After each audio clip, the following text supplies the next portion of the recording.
Hi, good evening. This is Derek Simmons, the proud superintendent of Caroline County Public Schools, here to deliver a message to you all today that I would much rather be doing in person. Disappointed I can't be there. However, tonight is a board meeting night, so you guys get me through the screen. And again, hopefully it's a sticking message that will help you all in your journey as building principals.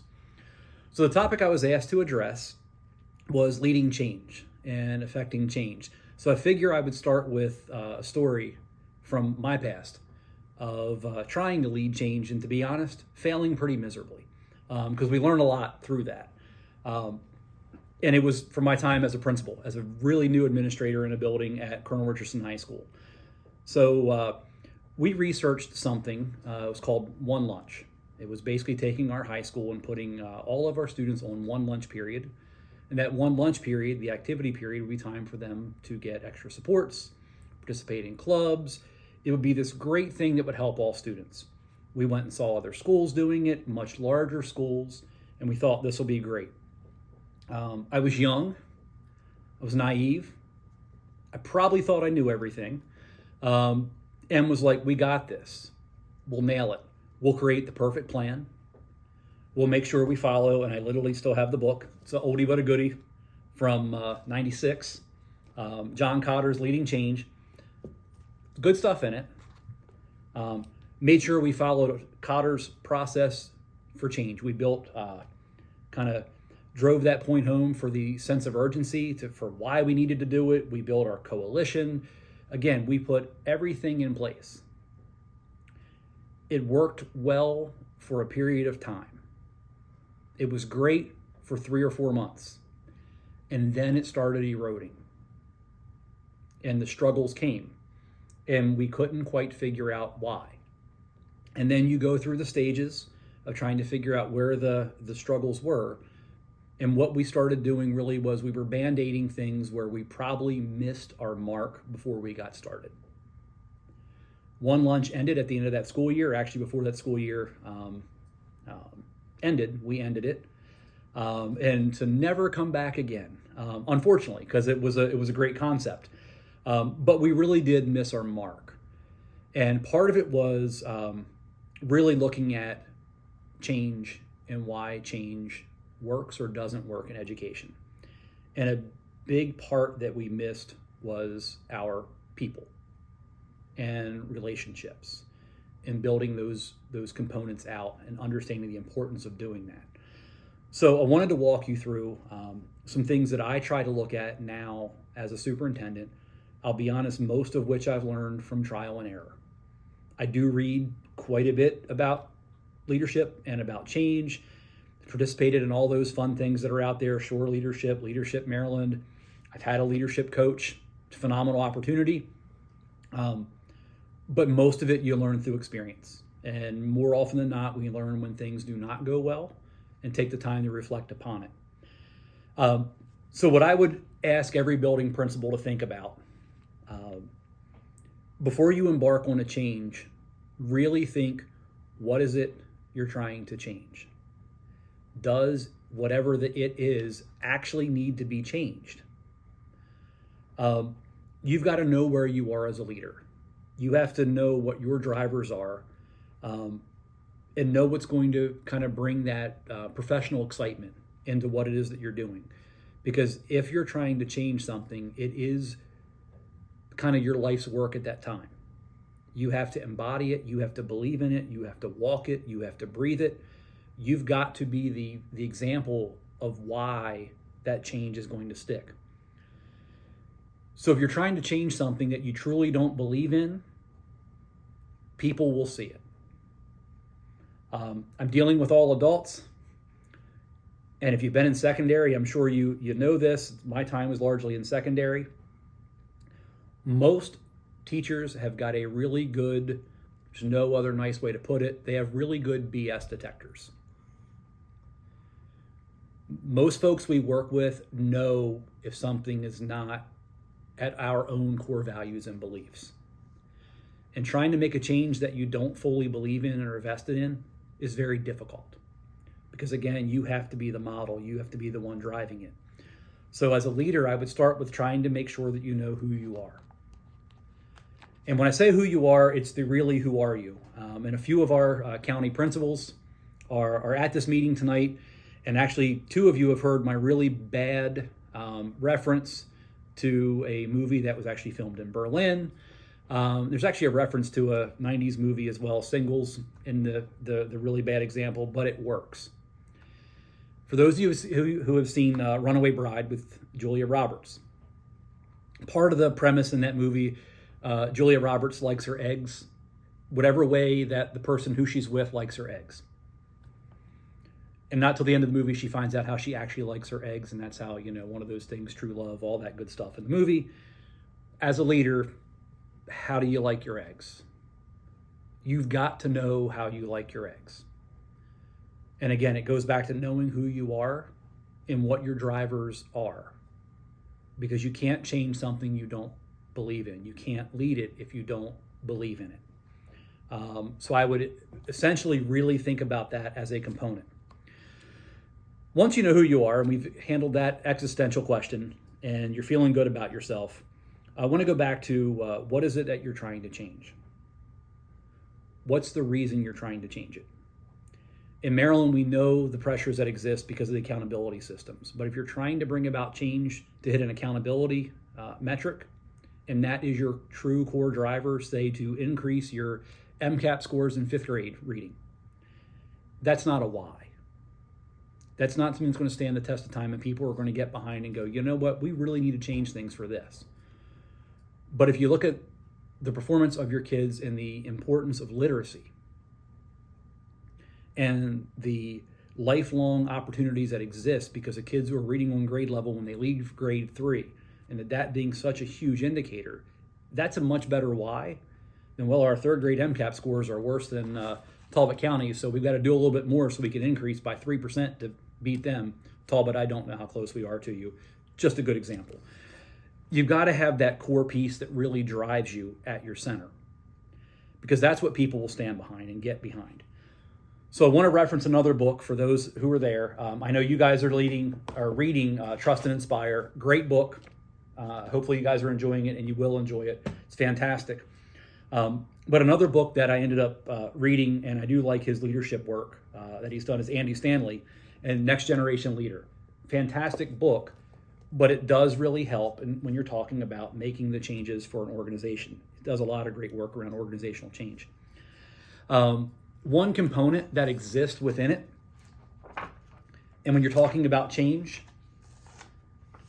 and he stresses in the very beginning of the book, you need to do less. And we're going through this in my school system right now.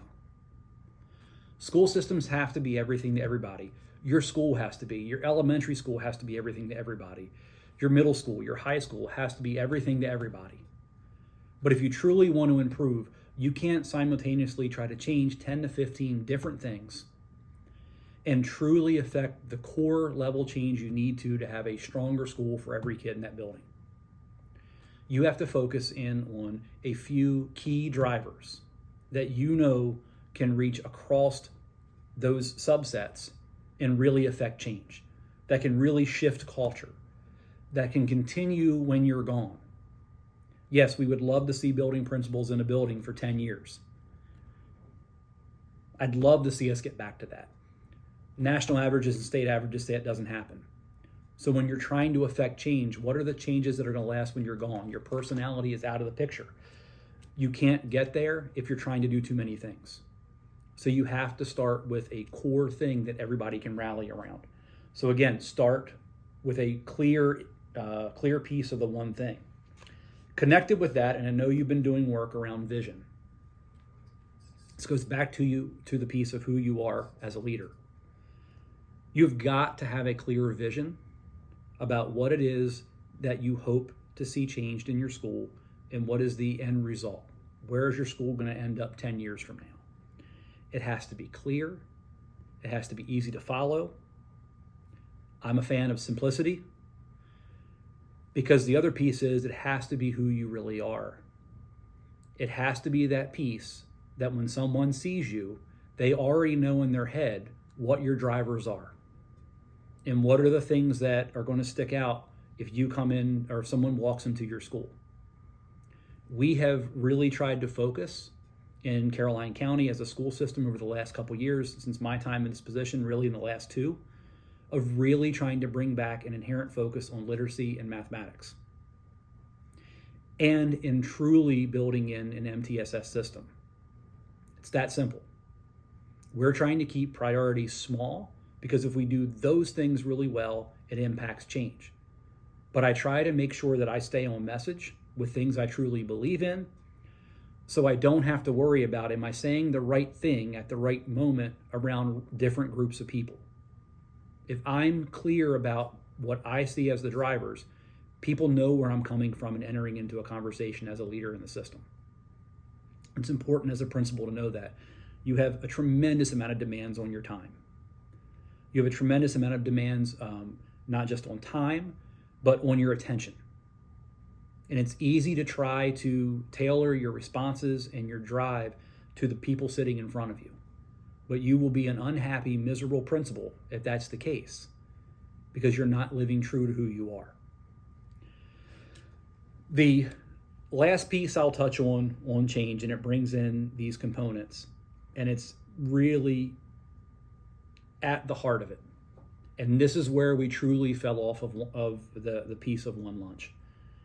And that is really knowing your people.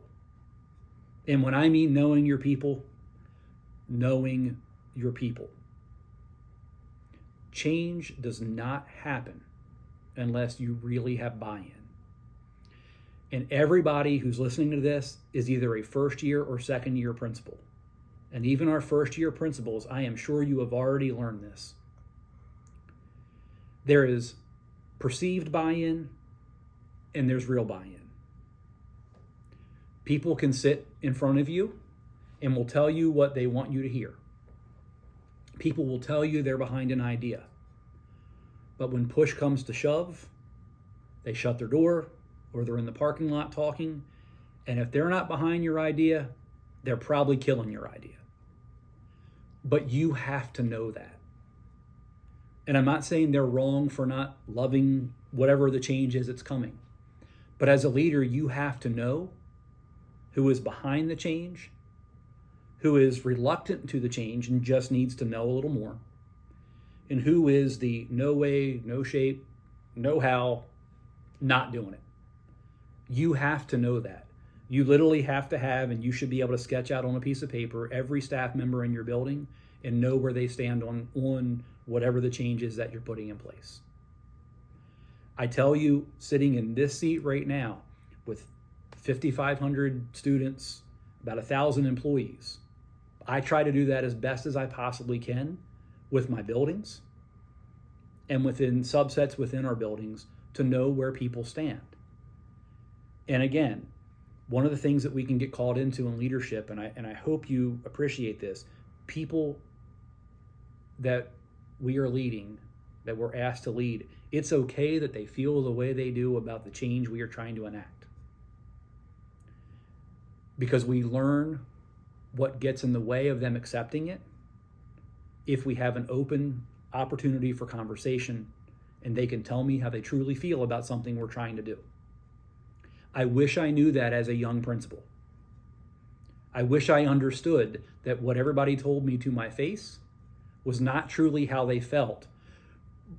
But at the same time, a fair amount of folks there were truly trying to support it because they knew me as a person, as a teacher in the building who came up there. It wasn't their lack of not supporting me as a person. Derek was the guy who taught with them, who moved into admin, who they supported. But that wasn't enough for them to actually buy into what I was asking them to do. You know, my staff is used to really bad use of analogies, a lot of times mixed metaphors. So I draw on this all the time, these kinds of things. It's a story I remember hearing at some point in time about commitment. And and again, it's somebody there may actually know where the story came from or the book. And if you do, please send it my way through one of our staff. But I remember hearing a story about commitment to breakfast and the story of the story of the pig and the chicken. Which one is more committed to breakfast? The chicken only has to drop an egg. The pig has to give their life to put that delicious scrapple on our plate. I thought I had pigs.